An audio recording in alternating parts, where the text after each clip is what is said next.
दोस्तों ये बात सही है कि इस सर्वे में ऐसा कोई अनएक्सपेक्टेड रिजल्ट नहीं आया है, क्योंकि एक्सपर्ट्स के साथ साथ जमीनी समझ रखने वाले बिहार के पॉलिटिशियंस भी इस बात को मुखरता से सामने रखते हैं कि बिहार में बैकवर्ड कम्युनिटीज का प्रोपोर्शन काफी ज्यादा है। यही कारण है कि वो यहाँ पर इन कम्युनिटीज के प्रोपोर्शन को देखते हुए उनके लिए उचित पॉलिटिकल रिप्रेजेंटेशन की मांग भी उठाते रहे हैं। लेकिन इस सर्वे रिपोर्ट के आते ही जब ये बात फैक्चुअली स्टैब्लिश हो गई है तो इस मामले को भी फिर से तूल मिल गया है और देश की पॉपुलेशन में सबसे बड़ी हिस्सेदारी रखने वाली बैकवर्ड क्लासेस को उनका सही हक नहीं मिल रहा। ऐसा इसलिए क्योंकि जहां एक और ये बात सिद्ध हो चुकी है कि बिहार में बैकवर्ड क्लासेस का प्रपोर्शन 2/3 से कुछ ही कम है, तो वहीं नेशनल लेवल पर भी पॉपुलेशन में ओबीसी का प्रपोर्शन 50% से भी ज्यादा होने की बात मानी जाती रही है। 1980 में प्रेजेंट की गई मंडल कमीशन की फेमस रिपोर्ट ने भी ओबीसी पॉपुलेशन का प्रपोर्शन 52% माना गया था। ऐसे में अब ये प्रश्न उठने लगा है कि अगर देश में बैकवर्ड क्लासेस का प्रपोर्शन इतना ज्यादा है तो गवर्नमेंट जॉब्स और इंस्टीट्यूशंस में एडमिशन के दौरान उन्हें मिलने वाला रिजर्वेशन महज 27% क्यों है, जबकि देश में शेड्यूल कास्ट और शेड्यूल ट्राइब को उनके पॉपुलेशन के प्रोपोर्शन में ही रिजर्वेशन प्रोवाइड किया जा रहा है और जनरल कैटेगरी में इकोनॉमिकली वीकर सेक्शन को मिलने वाला 10% कोटा उनकी पॉपुलेशन में प्रोपोर्शन से कहीं ज्यादा है। यही कारण है कि सर्वे रिपोर्ट आई तो बिहार की है, लेकिन इसने नेशनल पॉलिटिक्स में एक उथल पुथल मचा कर रख दी है, जिसमें क्वेश्चन उठने लगा है कि क्या वाकई देश को एक नए कास्ट बेस्ड सेंसस और उसी के अकॉर्डिंग एक नए रिजर्वेशन पॉलिसी को फॉर्मुलेट करने की जरूरत है। इसी तरह पिछले महीने पार्लियामेंट में विमेन रिजर्वेशन बिल के डिस्कशन के दौरान भी ये मामला उठा था कि जब देश की रिजर्वेशन पॉलिसी के अकॉर्डिंग उसकी लेजिस्लेटिव बॉडीज में भी एससीज और एसटीज के लिए सीट रिजर्व की गई है, तो फिर सिमिलर प्रैक्टिस ओबीसीज के लिए क्यों नहीं की जा रही। इसी मुद्दे पर इस बात को भी रखा गया था कि गवर्नमेंट द्वारा इंट्रोड्यूस विमेन रिजर्वेशन बिल में भी ओबीसीज के लिए सीट रिजर्व करने की कोई बात नहीं की गई। जहां पार्लियामेंट में करंट गवर्नमेंट को आड़े हाथों लेते हुए ऑपोजिशन के प्राइम फेस माने जाने वाले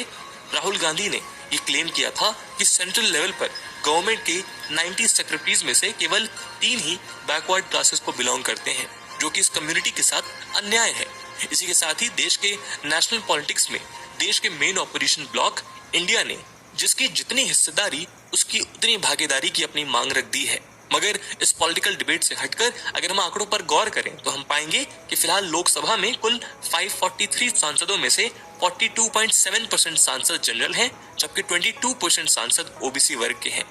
जबकि मंडल कमीशन की 1980 की रिपोर्ट के मुताबिक देश में ओबीसी की आबादी जनरल से करीब 2.5 गुना ज्यादा है, यानी ओबीसी और जनरल वर्ग की आबादी और प्रतिनिधित्व में गहरी खाई साफ नजर आ रही है।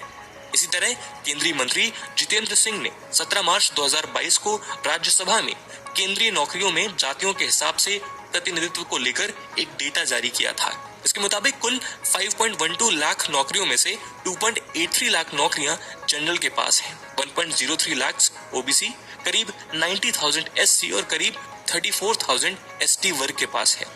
हालांकि हमें ध्यान रखना चाहिए कि इस डेटा में सेंट्रल गवर्नमेंट की ग्रुप ए से लेकर ग्रुप सी तक की नौकरियां शामिल हैं, मगर इसमें रेलवे और पोस्टल डिपार्टमेंट्स की जॉब शामिल नहीं है, जिनमें कुल मिलाकर 16 लाख से ज्यादा एम्प्लॉइज काम कर रहे हैं। सिमिलरली जुडिशरी में आबादी के हिसाब से प्रतिनिधित्व के मामले में ओबीसी और जनरल के बीच गहरी खाई है। हाई कोर्ट में ओबीसी का प्रतिनिधित्व जनरल के मुकाबले 7 गुना कम है, वहीं लोअर कोर्ट में यह आंकड़ा करीब 2.5 गुना कम है। ऐसे में अगर इन आंकड़ों पर नजर डाली जाए तो ये बात सही मालूम होती है कि देश की रिजर्वेशन पॉलिसी में बैकवर्ड क्लासेस के प्रोविजंस को री एग्जामिन किया जा सकता है और यही कारण है कि जब से बिहार में कास्ट बेस्ड सर्वे की बात शुरू हुई है तभी से देश भर में भी ऐसे ही सेंसस की बात उठाई जाने लगी है।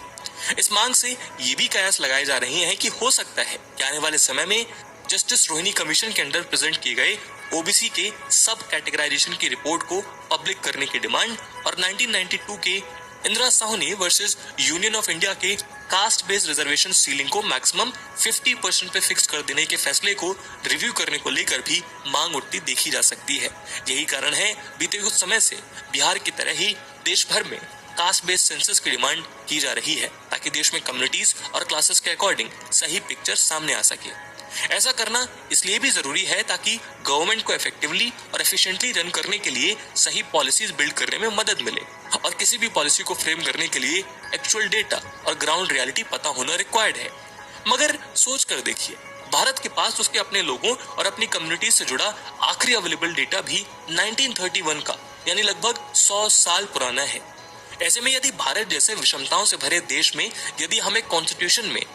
इंश्राइंड प्रिंसिपल्स जैसे सोशल जस्टिस और इक्वलिटी को इंश्योर करना है, तो हमें अपनी पॉपुलेशन के स्टेटस और प्रोपोर्शन को सही एनालाइज और विजुलाइज करना होगा, जिसके लिए कास्ट बेस्ड सेंसस जरूरी दिखाई देता है, ताकि इस डेटा के बेसिस पर सही पॉलिसी मेकिंग और इम्प्लीमेंटेशन इंश्योर किया जा सके। साथ ही हम अपने रिसोर्सेज को भी ओवरऑल डेवलपमेंट के लिहाज से बेटर टारगेट कर सकें, जिससे हमारे देश में कहीं कोई कम्युनिटी और कहीं कोई सेक्शन मार्जिनलाइज या पीछे न रह जाए। ऐसे में अगर इन आंकड़ों को देखा जाए तो ऐसा समझ आता है कि देश में कास्ट बेस्ड सेंसस बेहद जरूरी है। आफ्टर ऑल, अगर भारत को अपने देशवासियों के लिए सोशल जस्टिस इंश्योर करना है तो उसे सही दिशा